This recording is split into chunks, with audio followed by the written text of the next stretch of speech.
കിടിലം commercial importance വരുന്ന ഒരു 3.5 സെന്റാണ് വിൽപ്പനയ്ക്കുള്ളത്. നമ്മുടെ ഈ പ്രോപ്പർട്ടി ലൊക്കേറ്റ് ചെയ്തിട്ടുള്ളത് തിരുവനന്തപുരം റെയിൽവേ സ്റ്റേഷൻ തൊട്ടടുത്ത് ഈ കാണുന്നത് ന്യൂ തിയേറ്റർ ആണ്. ന്യൂ തിയേറ്ററിന് അടുത്തായിട്ടാണ് നമ്മുടെ പ്രോപ്പർട്ടി വരുന്നത്. ന്യൂ തിയേറ്റർ കഴിഞ്ഞ് ഇങ്ങോട്ട് തൈക്കാടേക്ക് നമ്മുടെ താഴെ കൂടെ കുറച്ചൊന്ന് വരുമ്പം തന്നെ ഇവിടെ ഒരു ലൈൻ കാണാൻ സാധിക്കും. ഇടത്തോട്ട് MSR ലൈൻ.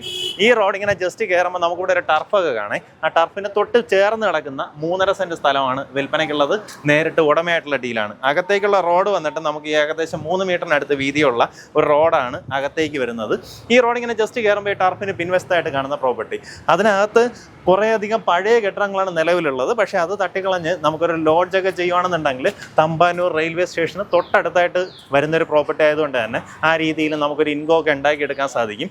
ഈ റോഡ് കണ്ടിന്യൂസ് ആയിട്ട് നേരെ ചെന്ന് കയറുന്നത് നമ്മുടെ തൈക്കാട് ജനറൽ ഹോസ്പിറ്റലിൻ്റെ അടുത്ത്, അവിടെ ഒരു മുത്തൂറ്റിൻ്റെയൊക്കെ അടുത്ത് ചെന്ന് കയറാൻ സാധിക്കും. അപ്പോൾ ഈ റോഡ് കണ്ടിന്യൂസ് ആയിട്ട് അങ്ങനെയും പോവാം.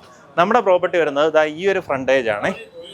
ഈ ഒരു യെല്ലോ കളർ കെട്ടിടം ഇരിക്കുന്ന ഈ ഒരു ഫ്രണ്ടേജിൽ ബാക്കി നീളം ബാക്കിനാണ് പ്രോപ്പർട്ടിയുടെ കിടപ്പ്. ബാക്കിലൂടെ ഒന്ന് കാണിച്ചു തരാം, എന്നിട്ട് വില പറഞ്ഞുതരാം. വാ, ഇങ്ങനെ നീളം വാക്കിനാണ് നമ്മുടെ പ്രോപ്പർട്ടിയുടെ കിടപ്പ്. 3.5 സെന്റ് സ്ഥലമുണ്ട്. ഇതിനകത്ത് ഈ പഴയ കെട്ടിടങ്ങൾ ഇതൊരു 4 പാർട്ടിക്കൊക്കെ ആയിട്ട് ഇതുപോലെ ഓരോ റൂമുകളായിട്ട് വാടകയ്ക്ക് കൊടുത്തിരിക്കുകയാണ്. ഇതിൽ ഈ വീടായിട്ട് തന്നെ ആൾക്കാർ താമസമുണ്ട്. താല്പര്യമുള്ളവർ എന്തായാലും നേരിട്ട് വിളിക്കുക. നമുക്ക് ഇതിനകത്ത് നല്ലൊരു കമേഴ്സ്യൽ പ്രോപ്പർട്ടി ആയിട്ട് ചെയ്യണമെങ്കിൽ പറ്റിയൊരു ലൊക്കേഷനാണ്. ഉദ്ദേശിക്കുന്ന വില പെർസെന്റ് വന്നിട്ട് 40 ലക്ഷം രൂപയാണ്. ഈ പറഞ്ഞിരിക്കുന്ന വിലയിൽ നെഗോസിയേഷൻ സാധ്യതയുണ്ട്. ആ കാര്യം നേരിട്ട് ഇതിൻ്റെ ഉടമയായിട്ട് സംസാരിക്കുക. ടോട്ടലായിട്ട് 3.5 സെന്റ് സ്ഥലമാണുള്ളത്.